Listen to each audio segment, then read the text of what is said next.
Episode 1 Trying Times, Thoughtful Leadership. You know, this is the worst the world has seen since the start of the 20th century. So my peers seem to think, and often say. But I trip over this constant refrain. In my mind, I quickly counter, but what about World War I, World War II, the Spanish flu, the Cold War? The list is always slightly different, but the idea is the same, that the worst is relative. And even if there were an objective truth we could lean into, it likely wouldn't support claims of superlative disaster in 2024. Still, though, I admit there are some challenging affairs to deal with. For those who identify as liberal or Democrat, Trump's election this past year seemed to serve as a death knell for democracy. Now, some are more doomsayers than others, of course, but the general sentiment is, my God, we're fucked. And this is followed quickly by colorful groans and a litany of complaints. You know what's wrong with government? X. That's what, X. And why? Well, don't get me started on why. And if so-and-so just had the spine to stand up to such and such, well, we'd be in a much better place. There's really no end to this fulmination. In fact, it's become something of a favorite pastime in my generation. But what are we doing about the things that infuriate us? Strange it seems that infuriation is followed by a tossing of the hands and a resigned shrug. What's there to do, really? We'll just have to pray that X doesn't dismantle the country or Y set the house on fire. Is that all we can do?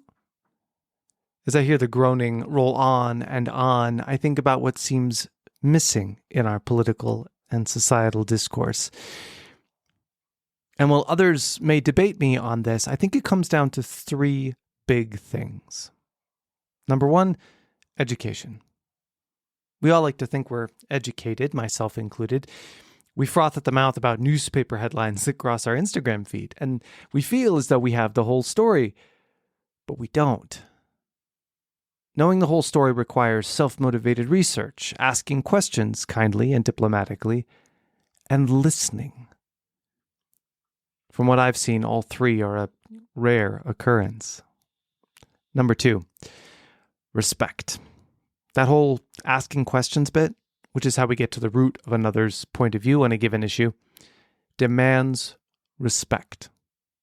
Sure, we can assault others with questions that are designed to show ignorance, lopsided thinking, or prejudice, but where will that get us ultimately? You put your fellow humans on their heels, and that makes them defensive, angry, or both. Whatever their reaction, they're not likely to respect you enough to have an honest conversation about why they think the way they do, because you had no respect for them at the outset. When respect is mutual and true, honesty and vulnerability are possible. But without it, you can forget about productive discourse.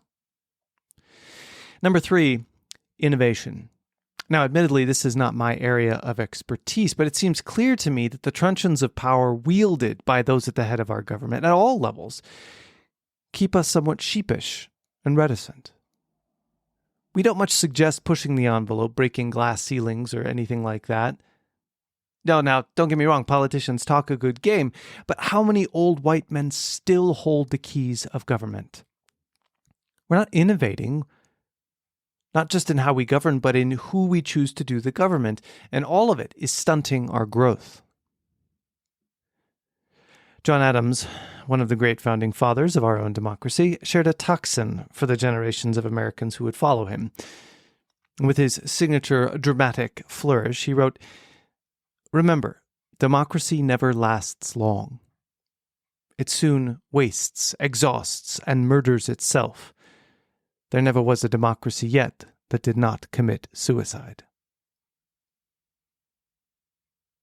But he wrote about more hopeful things too, like this. "Liberty cannot be preserved without a general knowledge among the people who have a right and a desire to know.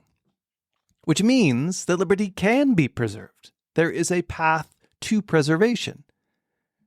But it's important to know that it is not withheld knowledge or an inability to preserve democracy that prevents us now from improving our present state. Rather, I think it's laziness. We don't want to do the work to educate ourselves, the work to nurture respect, the work to innovate. We look outside ourselves and point at others. Well, let them do the work. They're the ones who have it wrong. They're the ones causing the damage. But in blaming, we do our share of harm and fail to move our cause, our democracy, ourselves forward. To tug at another great platitude, this one from Mahatma Gandhi, be the change you want to see in the world. So I endeavor to do. In this new year, in fact, I'm aiming to start a conversation group with friends, mostly LGBT folks, because many of us are scared. We're genuinely scared for the future of our country, for ourselves. Our rights, our lives may be in jeopardy. So what can we do? We can talk about it. We can debate the issues. We can learn. We can listen to one another. And when we have understood the nature of the problems that we face, we can work within the bounds of democracy to advocate for change. Now, I don't know yet what that will look like, or even where the conversations will lead, but we have to start somewhere. We have to diagnose the problem before we attempt to fix it. And that start must be with education, must be with listening and learning with respect. And it also will require us to pull down the walls of tradition so that we can innovate for better lives, loves, and to risk being just a little bit saccharine. The unfettered pursuit of happiness.